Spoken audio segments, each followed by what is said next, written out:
But when you examine the obstacles and the triumphs in life, that's what makes you you.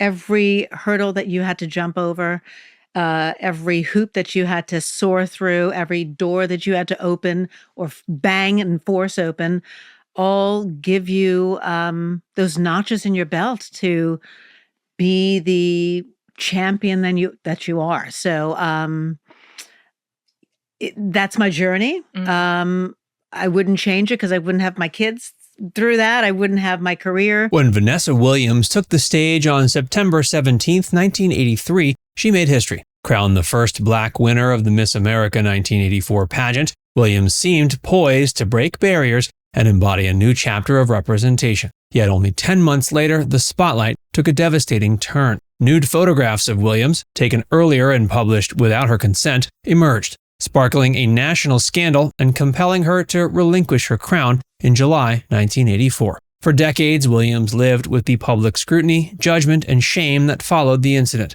But as she reflects now, almost 40 years later, she's not just telling her story of fall from grace, she's also telling one of resilience, transformation, and vindication.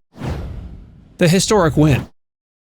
In 1983, the Miss America pageant was still seen by millions as a symbol of tradition and idealized Americana, overwhelmingly white, conservative, and rooted in outdated expectations of femininity. When 20-year-old Vanessa Lynn Williams from Millwood, New York, walked onto that stage as Miss New York, she didn't just compete, she radiated. A triple-threat performer trained at Syracuse University, Williams stunned audiences with her Broadway-caliber vocal performance, something far beyond the safe pageant-style talent most contestants delivered. When she was crowned Miss America 1984, she broke a barrier that had stood for 62 years. She was the first Black woman ever to hold the title, an achievement that was celebrated by many but resented by others. What wasn't publicly visible at the time was the pressure and racism she faced behind the scenes. Williams later revealed she received hate mail, vile threats, and was constantly under a microscope in ways no previous title holder had been. Her mere presence as Miss America was political, whether she wanted it to be or not.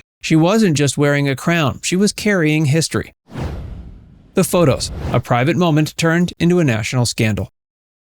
Before ever dreaming of Miss America, a teenage Vanessa Williams worked briefly as an assistant and model to help cover college costs. During that time, she agreed to pose for artistic nude photographs, never erotic, never intended for publication, and with the explicit understanding they would not be released or shown publicly. She was 19. Years later, at the height of her reign, without her knowledge, consent, or compensation, these photos were sold to Penthouse magazine. Williams only found out when a reporter contacted her for comment shortly before the issue hit newsstands in the summer of 1984. Within hours, the Miss America organization called an emergency press conference. She was given an ultimatum: resign voluntarily or be stripped of the crown publicly. Just 10 months after making history, she stood before cameras, emotional, composed, and forced to apologize for photos she never consented to publish. The scandal wasn't just national, it was moral hysteria. America wasn't talking about consent, exploitation, or ethics. They were talking about purity, about respectability, about how a Black woman's body was not allowed to exist without white approval. I was a junior, going into my junior year at Syracuse, and I was a musical theater major, and so won Miss America just because I needed the scholarship money. Had no idea I was going to win. I was supposed to come to London my junior year abroad and was ready to go in September, and of course my life changed and I became famous and had an amazing time as Miss America. I mean, invited the presidents, the White House, and performed all over the United States. The fallout. The response was swift and merciless. Overnight, Vanessa Williams went from being America's sweetheart to a national scandal headline. The Penthouse issue, featuring the unauthorized images, hit stands in July 1984, and the Miss America organization, eager to protect its wholesome image, moved quickly to contain the damage. Just 10 months after her historic victory, Williams was forced to resign, becoming the first Miss America in history to relinquish the title. While Williams handled the press conference with grace, the humiliation was profound. Quote, "I felt betrayed, humiliated, and ashamed," she said later. "I didn't do anything illegal, but I became the center of a moral storm." The scandal dominated headlines across the country. Tabloids speculated endlessly about her motives, and editorial pages debated whether she was a victim or a hypocrite. Few asked the most important question: why were the private photos of a young woman being sold without her consent? The racial undercurrents were also unmistakable. Many critics later observed that Williams, as the first black Miss America, faced harsher judgment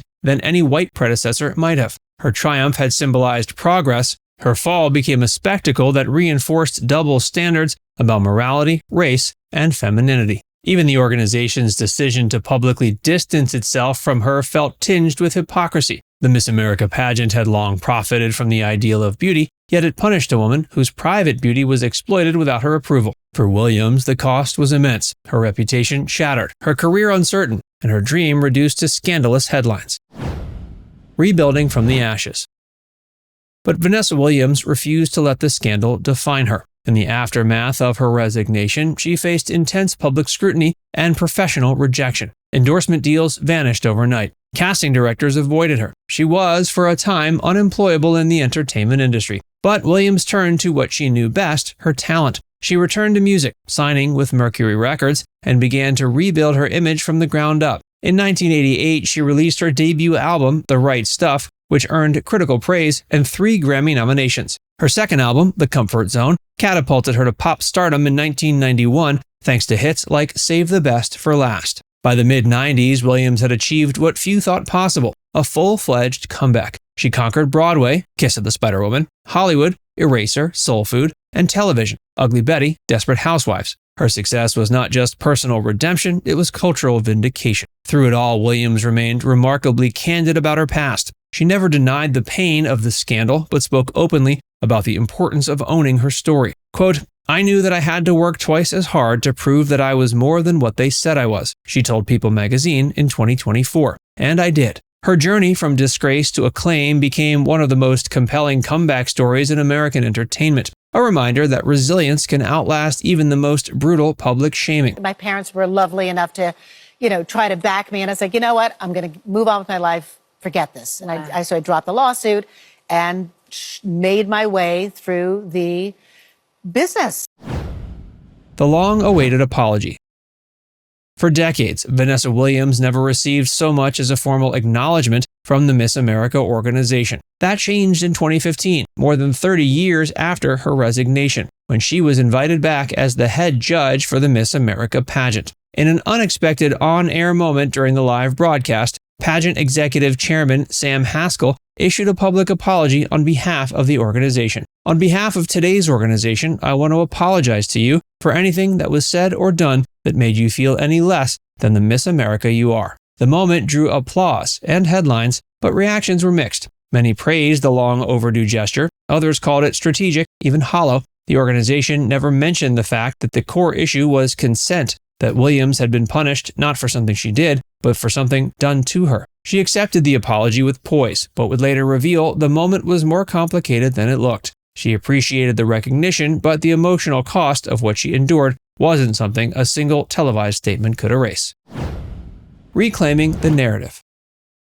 What makes Williams' story remarkable is not simply that she recovered, but how she took ownership of her story and refused to let others define it. Over the years, she became increasingly vocal about the ways her experience intersected with broader issues of exploitation, race, and female autonomy. She's repeatedly emphasized she did not give consent for those photographs to be published, a point often downplayed in the 1980s moral panic. In recent interviews, she's framed her story not as a scandal, but as an early and painful example of media violation and public shaming culture, foreshadowing the treatment of women like Monica Lewinsky, Janet Jackson, and Britney Spears. And the public has caught up. Today, Williams is not remembered as the fallen Miss America. She's widely regarded as a groundbreaking figure, an actress and singer with a multi-decade career, and a woman whose dignity, even in crisis, became her greatest statement. Now it's time to hear from you. What was the most surprising part of this story? Let us know your thoughts in the comments section below.